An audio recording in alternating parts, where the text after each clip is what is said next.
last year I was at the Eastern Maronite University, and a woman from Uganda came to talk about the Mothers Organized Against Violence. Her child was abducted by Joseph Kony's group, multiply raped. A number of women had their daughters abducted. Eventually, some of them returned. Her daughter returned with, I think, 3 children. And so the woman is talking, and we're having an African meeting at the Eastern Maronite University. So we had these military officials. We went into the dining hall, and this woman made her presentation. Beautiful, very moving presentation.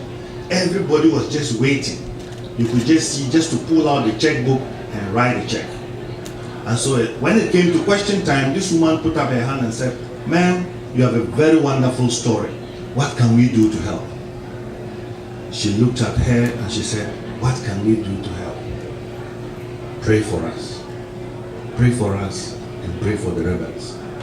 You could just see the temperature in the room drop drastically. What are you talking about, pray for us? We are talking of dollars here. We are talking of going to do something. What was it that made this woman, who experienced this? Her daughter was abducted. The doctor has returned with 3 children who are a constant reminder to her of the violence that was carried out on her daughter. But they are beautiful children who are innocent of that crime and of the pain in her heart. What is it that makes her look beyond this pain and say, "Pray for us, we want peace, we want to move along"? And I've seen situations where the Uganda people say, "Joseph Kony, just leave him in peace and leave us alone. We want to move on." And people cannot understand it. This man must be brought to book. This man must be brought to justice. The second one happened in the TRC during the processes, where this woman is sitting down there and the policeman is describing how they tortured her son. They were barbecuing. So you go and you cut the meat, drink some wine, and you come and you lash this guy who was tied there. And that was how they beat the boy to death. At one stage, Desmond Tutu himself broke down and cried. Now, when the boy finished narrating the story, he did something dramatic.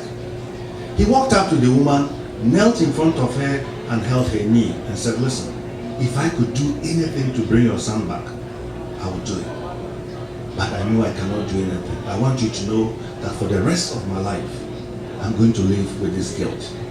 But if there is anything I can do to ease this pain a little bit, do not hesitate to call me." The woman got up, lifted the gentleman up, and embraced him. They just held each other for a few minutes. And she said, "All I want is to know where you buried my son, so I can go and clean his grave and put some flowers there." So the question then for me is, what is it that made this woman confront her killer, forgive her killer, and so to speak, reconcile with the killer, without the question of justice? So was justice done or not? And if justice was done, what kind of justice was done? And so for me, the key question is, what can African traditional justice systems and processes offer peace building challenges? What can it offer? And if there's anything at all to offer, the second question that follows is, how do we package it in such a way that we can present it as theory, we can present it as knowledge, so that it can benefit the international community, but above all, it can also benefit Africa. There is a kind of renewed interest in African traditional systems of peace building, and this is coming from the South African processes, from Mozambique, from Angola, from Sierra Leone, and from Liberia, from Rwanda, Burundi. These are African countries that went through serious conflicts and have managed to go through their conflicts and are now living in some form of peace. It is not all rosy. They have not answered all the questions, but at least they have been able to do something. So the question for me is, what is it in Mozambique that made the people start talking peace, that made them move beyond the atrocities? What was it in the Truth and Reconciliation Commission that brought South Africa to where it is today? And I still remember when Nelson Mandela came out from prison and became president, the first thing that some of his colleagues came up to him and said was, "Mr. President, this is payback time." And Mandela said, I'm going to show my enemies that I'm bigger than them. I am going to show my enemies that I am bigger than them. And so, because of that attitude and that approach, he was able to move South Africa forward. Of course, some of you have heard of the Kairos document when they started this whole process. The challenge between the liberal peace and the traditional peace is, what do you do with this thing we call justice? Where is justice positioned in the justice, reconciliation, and peace building paradigm? Is it before reconciliation? Is it after reconciliation? Is it even needed at all?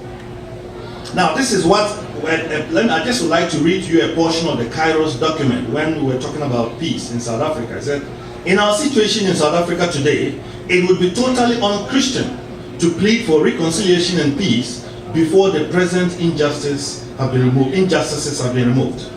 Any such plea plays into the hands of the oppressor by trying to persuade those of us who are oppressed to accept our oppression and to become reconciled to the intolerable crimes that are committed against us. That is not Christian reconciliation. It is sin. It is asking us to become accomplices in our own oppression, to become servants of the devil. No reconciliation is possible in South Africa without justice. So they described the kind of reconciliation that was being advocated for in the Truth and Reconciliation Commission as cheap reconciliation. The drafters of this document express clearly the general liberal peace perception of the requirement for reconciliation and peaceful coexistence after mass violence. Hence, human rights activists go crazy when they hear people in Uganda say, "Leave Joseph Kony alone." So, the challenge then for us is, where do we move from here? Human rights activists were not happy when the